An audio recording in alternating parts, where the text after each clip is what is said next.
మన ఛానల్లో కొత్తగా మెంబర్షిప్ వచ్చింది. ఎవరైనా మెంబర్షిప్ తీసుకోవాలనుకుంటే జాయిన్ బటన్ మీద క్లిక్ చేసి మెంబర్షిప్ తీసుకోండి. కామెంట్స్లో సూపర్ థ్యాంక్స్ కూడా ఉంది. ఎవరైనా యూజ్ చేయాలనుకుంటే చేయండి. ఈ వీడియోని లైక్ చేసి, షేర్ చేసి, సబ్స్క్రైబ్ చేసి కామెంట్ చేయండి. మీ అన్ని కామెంట్స్కి నేను రిప్లై ఇస్తాను. ఎవరైనా నాతో మాట్లాడాలనుకుంటే కాల్ మీ ఫర్ యాప్ ద్వారా నాతో మాట్లాడొచ్చు. లేదా మెంబర్షిప్ తీసుకుంటే అందులో నా పర్సనల్ నెంబర్ వస్తుంది. దాని ద్వారా కూడా నాతో మాట్లాడొచ్చు. నాకు పర్సనల్గా కాల్ చేసి మాట్లాడొచ్చు. నాగులమ్మ గురించి ఇప్పుడు మనం తెలుసుకుందాం. నాగులమ్మలో కూడా చాలా రూపాలు ఉన్నాయి. ఇప్పుడు మనకి ఎల్లమ్మలో పుట్ట ఎల్లమ్మ, తీపి ఎల్లమ్మ, రేణుక ఎల్లమ్మ, మావురాల ఎల్లమ్మ, ఇరుకల ఎల్లమ్మ, నాగుల ఎల్లమ్మ, పోచమ్మలో ఎర్ర పోచమ్మ, నల్ల పోచమ్మ, బద్ది పోచమ్మ, కొండ పోచమ్మ, ఇలా ఒక్కొక్క దేవతలో చాలా రూపాలు ఉంటాయి. అలాగే నాగులమ్మలో కూడా కొన్ని రూపాలు ఉన్నాయి. అందులో నాకు తెలిసినవి 3 రూపాలు: నల్ల నాగులమ్మ, శక్తి నాగులమ్మ, తర్వాత వీరనాగమ్మ. వీరనాగమ్మ గురించి అయితే నాకు తెలీదు. నాకు శక్తి నాగులమ్మ, నల్ల నాగులమ్మ గురించి తెలుసు. వాళ్ళ శక్తిని నేను నా కళ్ళారా చూశాను. అది ఇప్పుడు మీతో చెప్తాను. ఈ నల్ల నాగులమ్మకి భర్త ఎవరంటే నాగేంద్రుడు. నాగేంద్రుడు నల్ల నాగులమ్మ తల్లి భర్త. అలాగే శక్తి నాగులమ్మ తల్లికి భర్త పగిడిద్దరాజు. సమ్మక్క భర్త అయిన పగిడిద్దరాజు ఈ శక్తి నాగులమ్మకి భర్త. ఈ ఇద్దరు అమ్మవార్లు చాలా శక్తిగల దేవతలు, తొందరగా కరుణించే దేవతలు. వీరు పూజ చేస్తే, వీరు మీ ఇంట్లో ఉంటే మాత్రం అస్సలు వదిలిపెట్టకండి. మీ ఇంట్లో కులదేవతలుగా ఉంటే అస్సలు వదిలిపెట్టకండి. చాలా త్వరగా అనుగ్రహించేస్తారు వీళ్ళు. నా జీవితంలో వీళ్ళు కొన్ని మహిమలు చేశారు. వాటి గురించి నేను మీతో చెప్తాను. అసలు నల్లనాగులమ్మ తల్లి, ఈ తల్లి గురించి చెప్పాలంటే నాకు కులదేవతలు ఉన్నారన్న విషయం చెప్పింది ఈ తల్లే. ఈ తల్లి కారణంగానే నాకు కులదేవతలు ఉన్నారని తెలిసింది. చెప్పాను కదా, నేను మా అత్తయ్య వాళ్ళ ఊరెళ్ళాను. అక్కడ ముక్కడ పోచమ్మ గుడిలో చిన్న పుట్టెంటుకల ఫంక్షన్ జరిగింది. అక్కడ ఒక ట్రాక్టర్ డ్రైవరు, మమ్మల్ని తీసుకొచ్చిన ట్రాక్టర్ డ్రైవరు, ఆయన మందు తాగడానికి పక్కనే ఉన్న ఒక కాలువ దగ్గరికి వెళ్ళాడు. అంటే నది పారుతూ ఉంటే అక్కడికి వెళ్ళాడు. మా అత్తయ్య కొడుకు వెళ్ళాడు అక్కడికి. మా అన్నయ్య, మా తమ్ముడు కూడా వెళ్ళారు అక్కడికి. వచ్చారు. మళ్ళీ చీకటైంది. అందరం ఇంటికి వెళ్ళిపోయాం. అందరం పడుకున్నాం. అయితే ఉన్నట్టుండి మా వదినకి నల్లనాగులమ్మ దేవర వచ్చింది. ఆ తల్లి వచ్చి మమ్మల్ని పిలుచుకురమ్మని చెప్పింది. మా చుట్టాలు వచ్చి మా చిన్నత్తమ్మ వాళ్ళ ఇంట్లో మేము పడుకొని ఉంటే మమ్మల్ని పిలిచారు. నాకు ఇలాంటి దేవుళ్ళు ఇలాంటి అంటే బాగా ఇంట్రెస్ట్ కాబట్టి వాళ్ళు వెళ్తా ఉంటే వాళ్ళతో పాటు నేను కూడా వెళ్ళా. వాళ్ళ వెనకాలే వెళ్ళా. అయితే వాటిని అడిగింది, నువ్వు ఎక్కడికి వెళ్ళావని మా అత్తయ్య కొడుకుని అడిగింది.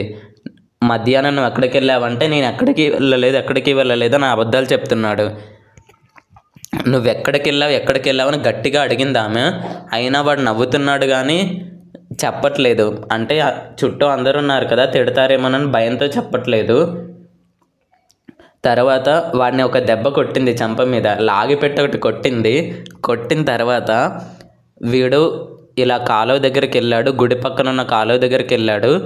వీడు వెళ్ళలేదు. వీడిని ఎర్రమారి తీసుకెళ్ళింది. వీడిని చంపడానికి తీసుకెళ్ళింది అని చెప్పింది. నీ కొడుకు మీద ఎర్రమారి అమ్మవారిని ప్రయోగం చేసి పంపించారు. మీరు విరుగుడు చేసుకోలేదంటే వీడిని చంపేస్తుంది. ఇప్పుడే ఒళ్ళంతా పాకేసింది అని చెప్పింది. అక్కడ చుట్టుపక్కల జనాలు ఉన్నారు కాబట్టి సరిపోయింది, లేదంటే వీడిని నీళ్ళల్లో ముంచి చంపేసేది అని చెప్పింది. తరువాత మా బావ నన్ను అమ్మవారి ముందు నిలబెట్టాడు. అంటే మా వదిన ముందు. ఆమె నా గురించి ఏం చెప్పిందంటే, వీళ్ళు కులదేవతల్ని మర్చిపోయారు. కులదేవతల్ని ఇంట్లో నిలుపుకోవట్లేదు. అలా చేయకపోవడం వల్లే వీళ్ళు ఇన్ని కష్టాలు పడుతున్నారు. మీరు మీ ఇంట్లో కులదేవతల్ని నిలుపుకోండి, అప్పుడే మీరు సంతోషంగా ఉంటారు, మీ కష్టాలన్నీ తీరుతాయని ఆమె చెప్పింది. అప్పటి వరకు మేము ఎన్నెన్నో కష్టాలు పడ్డాం. మా నాన్న రియల్ ఎస్టేట్ వ్యాపారం చేస్తాడు. ఆయనకేమీ కలిసి రావట్లేదు. శత్రువులు ఎక్కువైపోయారు. బాధలు, కన్నీళ్ళన్నీ ఎక్కువైపోయాయి. ఆవిడ చెప్పిన తర్వాతే నాకు మాకు కులదేవతలు ఉన్నారా అన్న విషయం నాకు అప్పుడు తెలిసింది. నేను మా నానమ్మని అడిగాను. ఆమె నాతో కులదేవతలు ఉన్నారు, మనకి ఎల్లమ్మ, పోతురాజు, మహాలక్ష్మి, పేరంటాలు నలుగురు ఉన్నారని చెప్పింది.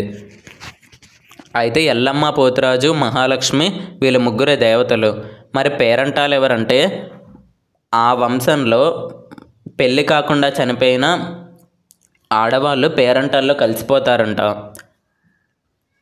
మా ఇంట్లో పెళ్ళి కాకుండా చనిపోయిన ఆడవాళ్ళందరూ పేరంటాల్లో కలిసిపోయారంట. వాళ్ళనే ఇంట్లో నిలబెడతారు. ఎల్లమ్మ, పోతురాజు, మహాలక్ష్మి ఈ ముగ్గురు దేవతలని నిలబెడతారు. మొత్తానికి నలుగురు. ఆవిడ చెప్పిన తర్వాత నేను చాలా ప్రయత్నాలు చేసి కులదేవతలను ఇంటికి తెచ్చుకున్నాను.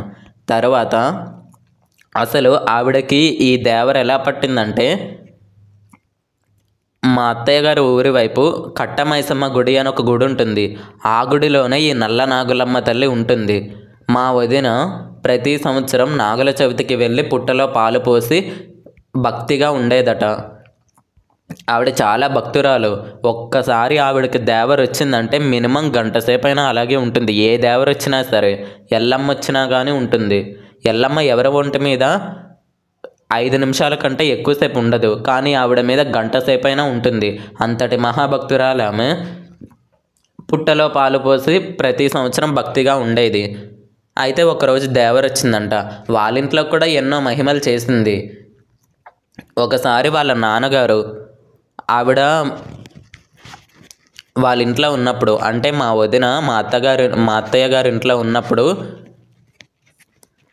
ఆ ఊర్లో ఎవరో చనిపోయారంట. అంటే చాకలైన చనిపోతే ఆ ఊర్లో ఉండే ఒక మాంత్రికుడు చనిపోయిన అతని ఆత్మని మంత్రంతో కట్టేసి మా మామయ్య మీదకి పంపించాడంట. అంటే దహనం చేస్తారు కదా, దహనం చేసిన తర్వాత ఎడ్ల బండి ఉంటుంది, కట్టెలు తీసుకొచ్చారంట దాంట్లోనే, మా మామయ్య దాంట్లో. అయితే అందరూ వెళ్ళిపోతున్నారు, జనాలందరూ దహనం అయిపోయిన తర్వాత.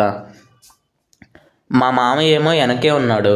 ఆయన ఎడ్ల బండిని తీసుకొద్దామని వెనకే ఉంటే ఇతను మంత్రప్రయోగం చేసి అతని ఆత్మని మా మామయ్య ఒంటి మీదకి పంపించాడంట.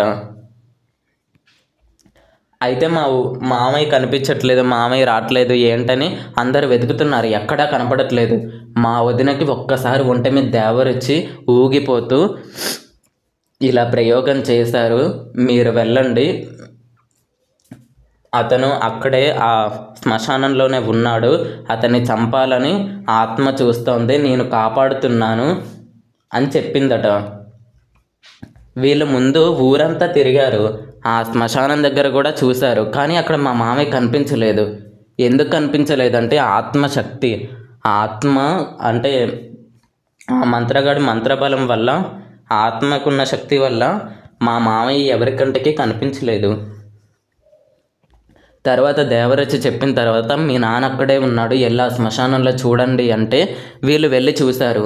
వీళ్ళ కంటికి కనిపించాడు. అక్కడ కాలుతున్న చితిమంటల దగ్గర కూర్చొని అలాగే కన్ను ఆర్పకుండా అలా చూస్తూ ఉన్నాడట. వీళ్ళు వెళ్ళేసరికి వీళ్ళు వెళ్ళారు, ఆయన ఈడ్చుకొని వచ్చారు, ఇంటికి తీసుకొచ్చారు, స్నానాలు చేయించారు, అన్నీ చేశారు. అయితే ఇప్పుడు ఆ మాంత్రికుడు మంత్రప్రయోగం చేసి ఆత్మని పంపించాడు. అయితే ఈ తల్లే అతన్ని కాపాడింది. ఆమె ఇంకొక మాట చెప్పింది. ఏం చెప్పిందంటే, మీ నాన్నని ఆ చితిమంటల్లో పడేసి చంపాలని ఆత్మ చూస్తోంది, నేను ఆ ఆత్మని ఆపుతున్నాను, మీరెళ్ళి మీ నాన్నని తిరిగి తెచ్చుకోండి అని చెప్పిందట. అంటే ఎంత సత్యం గల తల్లో చూడండి. ఆ ఇంట్లో చిన్న కష్టం వస్తే ఆవిడ వెంటనే వచ్చి వాళ్ళ నాన్నను కాపాడింది. ఇంత సత్యం గల దేవతను ఎక్కడ చూస్తారో. మళ్ళీ ఇంకా కొన్ని సంఘటనలు జరిగాయి. మా అత్తయ్య మా వదిన ఇంట్లో ఉన్న సమయంలో నల్లనాగులమ్మ మన ఇంట్లో తిరుగుతున్నా అని చెప్తోంది, మన ఇంట్లో గోడకి బొట్లు పెట్టి ఇంట్లో నిలబెట్టాము, మరి ఎప్పుడు నా కంటికి కనపడదారా అని మా వదిన ఉన్నప్పుడు మా వదిన ముందు అన్నదంట, వాళ్ళు భోజనం చేస్తున్నప్పుడు. అలా అంటే ఆ తల్లి కనిపించింది ఆవిడకి. ఎలా కనిపించిందంటే, వాళ్ళు భోజనం చేస్తుంటే ఈవిడ ఇంటనికి వెళ్తుంది. ఇంటనక తలుపు తీస్తాం కదా, ఆ తలుపు దగ్గర మనం చీపురు కట్ట పెడతాం కదా, ఆ మూలలో ఒక నల్లటి చిన్న పాము చుట్టుకొని ఇలా పడగెత్తి కనిపించిందట. అయితే మా అత్తయ్య భయపడి ఒకటే అరుపులు కేకలు. భయపడి అరుస్తుంటే మా బావ కర్ర తీసుకొని వచ్చాడంట కొట్టడానికి. అంటే దేవతా సర్పం అని తెలియదు కదా, ఒకేసారి చూసేసరికి భయపడ్డారు. భయపడేసరికి కర్ర తీసుకొని వచ్చారు కొట్టడానికి. ఆవిడ కోపం వచ్చింది. ఆ పాము పాకుతూ ఇంటనుకున్న పొదల్లోకి వెళ్ళి మాయమైపోయింది. తర్వాత ఆ తల్లి ఒంటి మీదకి పూనకం వచ్చింది. వచ్చి ఎప్పుడు కనపడట్లేదని అడుగుతున్నావు కదే, అందుకే నేనే వచ్చానని కనిపించడానికి.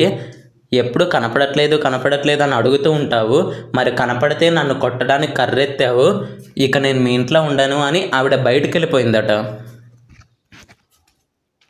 అప్పటి నుంచి ఆవిడకి దేవర వస్తుంది కానీ ఆ ఇంట్లో అమ్మవారు ఉండలేదు. ఆవిడ కోపం వచ్చి ఇంట్లోంచి వెళ్ళిపోయింది. ఆవిడ ఆ తల్లికి మా అత్తయ్య గారు వాళ్ళు ఎన్నో పూజలు చేశారు. అలాగే ఆవిడ గుడి దగ్గరికి వెళ్ళి ఆవిడకి పండగలు కూడా చేశారు, బియ్యం పోశారు, చాలా చేశారు. ఒకసారి మా ఇంటికి వచ్చింది మా వదిన, శివరాత్రి పండగ రోజు వస్తే మేమందరం దేవరు కల్పించి అడిగితే ఆమె ఏం చెప్పిందంటే, మీరు ప్రయత్నించండి, మీ ఇంటి దేవతలు మీ ఇంటికే వస్తారు, ఏ నాటికైనా వాళ్ళు మీ ఇంటికి రావాల్సిందే, మిమ్మల్ని వదిలిపెట్టి ఎక్కడికి వెళ్ళరు, మీరు ప్రయత్నించండి, మీరు ప్రయత్నిస్తూనే ఉండండి, నేను మీకు తోడుగా ఉంటానని చెప్పింది. అంత సత్యం గల దేవత ఆమె. ఆపదంటే అరక్షణంలో వచ్చే దేవతలు వీళ్ళు. ఈ తల్లి మీ ఇంట్లో కనుక ఉంటే అస్సలు వదిలిపెట్టకండి. మహాసత్యం గల దేవత. నేను ఇప్పటి వరకు ఇలాంటి దేవతని నేను ఎప్పుడూ చూడలేదు, ఇంత గొప్ప దేవతని. పైలోకాల్లో ఉండే దేవతలు రావడానికన్నా సమయం పడుతుంది కానీ వీళ్ళు రావడానికి సమయం పట్టదు. తర్వాత శక్తి నాగులమ్మ. ఈ శక్తి నాగులమ్మ గురించి నాకు ఎలా తెలిసిందంటే, నేను చెప్పాను కదా ఒకసారి నాకు ఆ హాస్పిటల్లో ఉండి మా ఇంట్లో గుడి కట్టడానికి ముందు నురగలు కక్కుతూ ఇలా హాస్పిటల్లో చాలా ప్రాబ్లం అయిందని.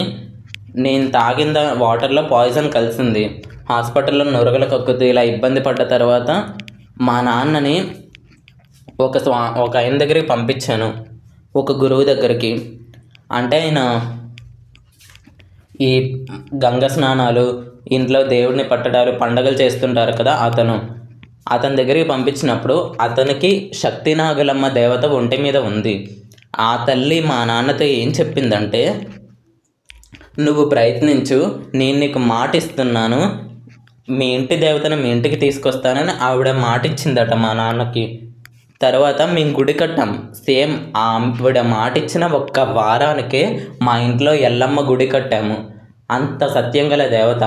వాళ్ళు మాట ఇచ్చారు అంటే ఖచ్చితంగా అది నెరవేర్చుకునేదాకా పెట్టరు. ఆవిడ నాకు ఒక మాట చెప్పింది, నువ్వు ఎక్కడో దూరంగా వెళ్ళి ఉద్యోగం చేసుకుంటున్నావు, నువ్వేం బాధపడకు, నువ్వు ఒంటరిగా ఉంటున్నావని ఏం బాధపడకు, నీకు తోడుగా నేనున్నాను, నీకు ఏ కష్టం వచ్చినా నేను చూసుకుంటాను అని ఆవిడ నాకు కూడా చెప్పింది. చాలా మాటలు చెప్పింది. నీ ప్రాణానికి నా ప్రాణం అడ్డేస్తానని కూడా ఒక మాట చెప్పింది. ఇక అంత మాట ఇచ్చే అసలు అలాంటి మాట ఎవరన్నా ఇస్తారా?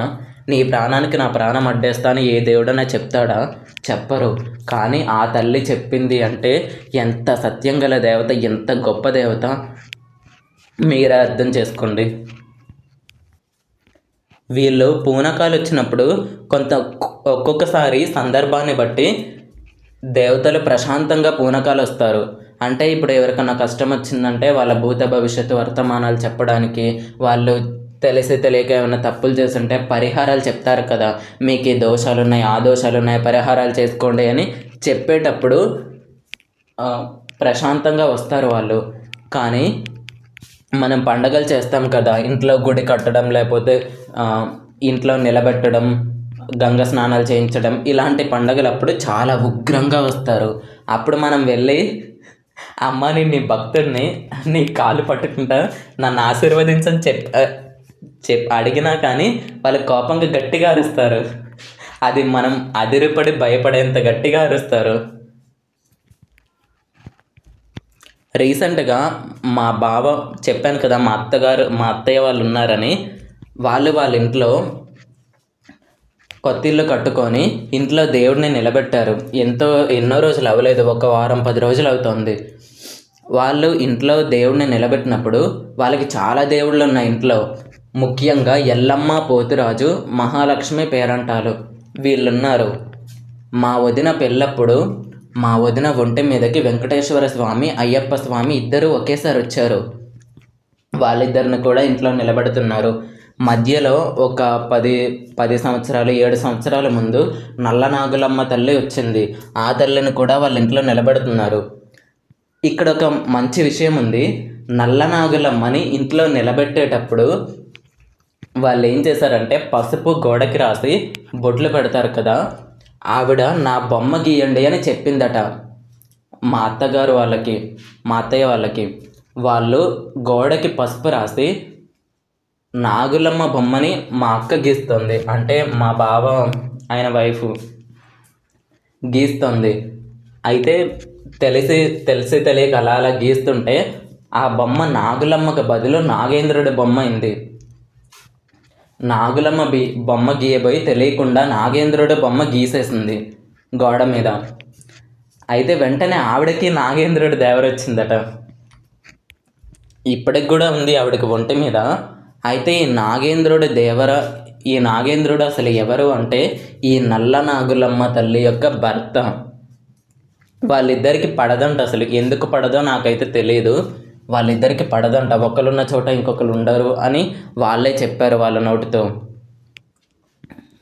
అలా మా అక్కకి నాగేంద్రుడి దేవర వచ్చింది, మా వదినకి నల్ల నాగులమ్మ దేవర.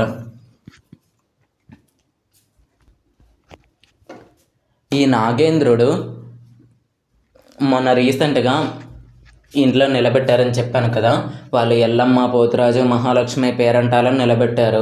వాళ్ళ ఇంట్లో 10 సంవత్సరాల ముందు మా వదిన పెళ్ళప్పుడు వచ్చిన వెంకటేశ్వర స్వామి, అయ్యప్ప స్వామిని కూడా ఇంట్లో నిలబెట్టారు. తర్వాత నాగులమ్మని ఇంట్లో నిలబెట్టారు. ఆవిడ 7 సంవత్సరాల ముందో 5 సంవత్సరాల ముందో ఇంటికి వచ్చింది. తర్వాత ఆవిడ భర్త అయిన నాగేంద్రుడు కూడా వచ్చాడు, ఆయన్ని కూడా నిలబెట్టారు. నాగేంద్రుడిని నిలబెట్టడం అంటే గోడకి పసుపు రాసి ఒక పాము బొమ్మ గీస్తారు అంతే. నాగేంద్రుడిని ఇంట్లో నిలబెట్టారు. ఇంతమంది దేవుళ్ళు ఉన్నారు వాళ్ళ ఇంట్లో. రీసెంట్గా వాళ్ళు నిలబెట్టినప్పుడు వాళ్ళు అడిగారు, ఒక విచిత్రమైన క్వశ్చన్ అడిగారు. ఏంటంటే, అమ్మ, నాగేంద్రుడి దేవర మా అక్కకు వచ్చినప్పుడు నువ్వు నల్లనాగులమ్మ భార్యాభర్తలు కదా స్వామి, మరి మీ ఇద్దరికి ఒక్క క్షణం పడదు, మరి మీ ఇద్దరు భార్యాభర్తలు ఎలా అయ్యారని అడిగారు వాళ్ళు. దానికి ఆ తండ్రి ఏం చెప్పాడంటే, ఆలుమగలన్నాక గొడవలు జరగకుండా ఉంటాయా? నీకు నీ భార్యకి గొడవలు జరగకుండా ఉన్నాయా? అలాగని మీరు కలిసి ఉండలేదా? మేము అంతేనా ఆయన అని చెప్పారు. విచిత్రమైన క్వశ్చన్స్ అన్న అడుగుతారు దేవుళ్ళను వీళ్ళు. ఈ శక్తి నాగులమ్మ మా ఇంట్లో ఎల్లమ్మ గుడి కట్టినప్పుడు ఆయన ఒంటి మీద ఉంది. ఆ గుడి కట్టడానికి మొత్తం నడిపించింది ఆ తల్లి. ఆవిడ మాకు మాట ఇచ్చింది. మా నాన్నగారు వెళ్ళినప్పుడు ఆ స్వామి గురువుగారి దగ్గరికి ఆవిడ మాట ఇచ్చిందట, శక్తి నాగులమ్మ, నేను ఎల్లమ్మని తీసుకొని వస్తాను, మీ ఇంట్లో గుడి కట్టేట్టు చేస్తానని మాట ఇచ్చిందట. ఆవిడ మాట ఇచ్చినట్టే మా ఇంట్లో గుడి కట్టడం జరిగింది, ఎల్లమ్మ మా ఇంటికి రావడం జరిగింది, అన్నీ జరిగాయి. ఇటువంటి శక్తివంతమైన దేవతలు మీ ఇంట్లో ఉంటే మాత్రం వదిలిపెట్టకండి. వాళ్ళని ఫస్ట్ పూజించాలి, నిత్య పూజ చేయాలి, తర్వాత ఇంట్లో పెట్టాలి, వీలైతే గంగ స్నానాలు చేయాలి, చేయకపోయినా పర్లేదు. మీ ఇంట్లో కానీ ఇటువంటి నల్లనాగులమ్మ, శక్తి నాగులమ్మ, వీరనాగమ్మ ఇలాంటి దేవతలు ఉంటే వదిలిపెట్టకండి. వాళ్ళు చాలా శక్తి గల దేవతలు, చాలా మహిమ గల దేవతలు. వాళ్ళు మనం పిలిచినా వస్తారు, పిలవకపోయినా వస్తారు. మన ఇంట్లో ఏదైనా ఆపద వచ్చిందనుకోండి, వాళ్ళు పిలవకపోయినా వచ్చేస్తారు. ఈ దేవతల శక్తిని నేను లైవ్లో చూశాను. ఇంతటి మహిమగల దేవతల్ని నేను ఇప్పటివరకు చూడలేదు. అందుకే ఈ దేవతల్ని మాత్రం నేను ఎప్పుడూ మర్చిపోను. ఈ నాగులమ్మ తల్లిని, శక్తి నాగులమ్మ, నల్ల నాగులమ్మ, వీళ్ళని నేను ఎప్పటికీ మర్చిపోను. మీ ఇంట్లో ఉంటే మీరు వదిలిపెట్టకండి. ఈ తల్లి నల్ల నాగులమ్మ, శక్తి నాగులమ్మ ఎలా మాట్లాడతారో ఒకసారి వినండి. నా దగ్గర ఒక ఆడియో క్లిప్ ఉంది, శక్తి నాగులమ్మ తల్లి మాట్లాడినది, అది పెడతాను, వినండి. ఈ పూనకాలు వచ్చేవాళ్ళు ఎవరినైనా బిడ్డ బిడ్డ అని పిలుస్తారు. ఎల్లమ్మ అయితే కొంతమందిని బోడిక అంటుంది. ఒకసారి క్లిప్ వినండి.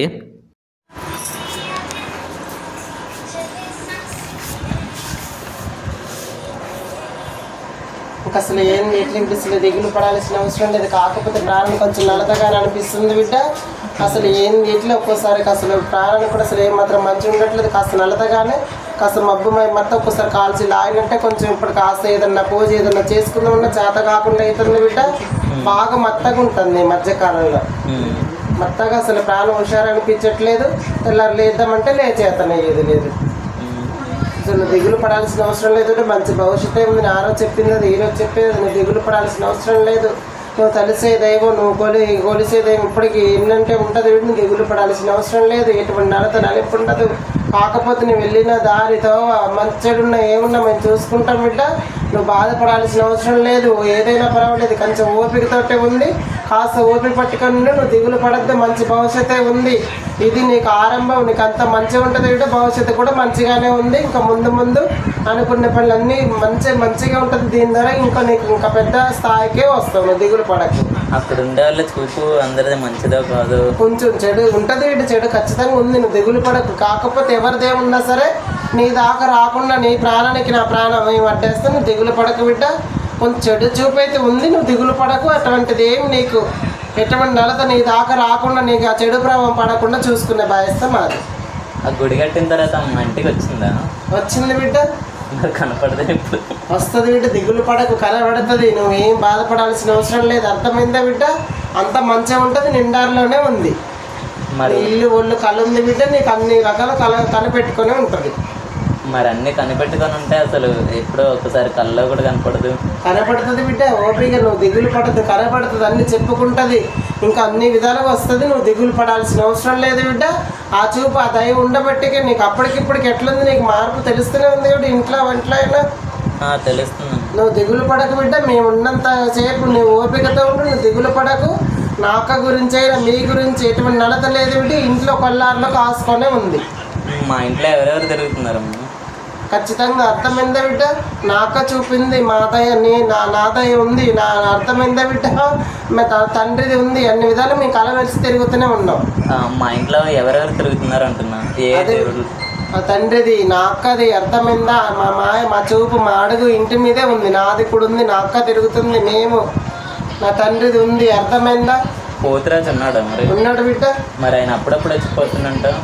అవును బిడ్డ, ఉన్నాడు. దాని కాకపోతే ఏంటంటే మీకు అప్పటి నుంచే ఉంది. నా అక్క ఇంట్లో కూడా దైవం ఉంది. కాకపోతే ఏంటంటే బిడ్డ బాల కొంచెం వయసు పెద్దదైపోయి కొంచెం చికాకు అయిపోయి ఎదురుగా అవుతుంది. కానీ బిడ్డ ఖచ్చితంగా నా తమ్ముడు దయ కూడా ఉంది.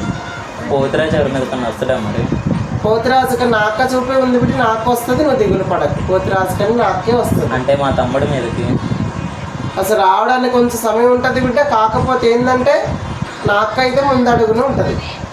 ముందడుగులో? అవునంటే నాకే ముందు వస్తుందని చెప్తున్నాగా బిడ్డ. వస్తుందని తెలుసు, కానీ ఇప్పటిదాకా అసలు ఏం నాకు ఉన్నట్టు కూడా అనిపించలేదు. చుట్టూ తిరుగుతున్నట్టు కూడా అనిపించలేదు. ఖచ్చితంగా ఉంటుంది బిడ్డ. నువ్వు బాధపడద్దు, దిగులు పెట్టుకోవద్దు. అర్థం నీ కొల్లారులో ఉంది, తిరుగుతూనే ఉంది. నీకు అనిపిస్తుంది, అనిపించే రోజు దగ్గరలో ఉంది. నీకు కనిపిస్తుంది కూడా కళ్ళకి. పెట్టేవాళ్ళ చేతి, పోసే వాళ్ళ చేతిని మరవకుండా ఎట్లా ఉంటాం బిడ్డ? అన్ని విధాలుగా మేము చేస్తాం, మేము నిలబడతాం.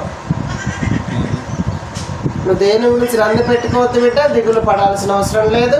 నీ అన్న మేము ఉన్నామని చెప్తూనే ఉన్నాం. చూపిస్తాం కూడా. మా నిష్ట కూడా మేము చూపిస్తాం. మేము కలగదీస్తాం. ఇంకా కలగదీస్తాం. ఇంకా విఫలం చేస్తాను. దిగులు పడకు. ఇప్పుడు నేను ఉన్న చోట బాగా కొంచెం కనుదిష్టి ఉంది బిడ్డ. ఉంది, ఖచ్చితంగా ఉంది. కనుదిష్టి ఉంది, చెడు ప్రభావం ఉంది. అలాంటిది ఇప్పుడు తగలకుండా నేను చూసుకుంటాను. దిగులు పడకు. అర్థమేంటాం? ఏం పర్వాలేదు. ఇప్పటికైతే ఒక నల్ల దారం 1 మీటర్ తెచ్చుకో బిడ్డ. నేను చేసి పంపిస్తే ఏం పర్వాలేదు. నల్ల దారం 1 మీటర్ తెచ్చుకో చాలు. ఈ బండారు దగ్గర పెట్టుకో బిడ్డ.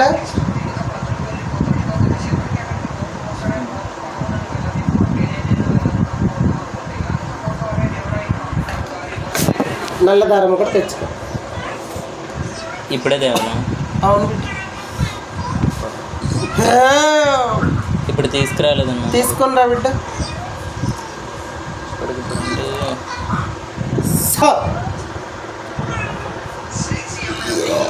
ఇప్పటికిప్పుడు తీసుకురావడం అంటే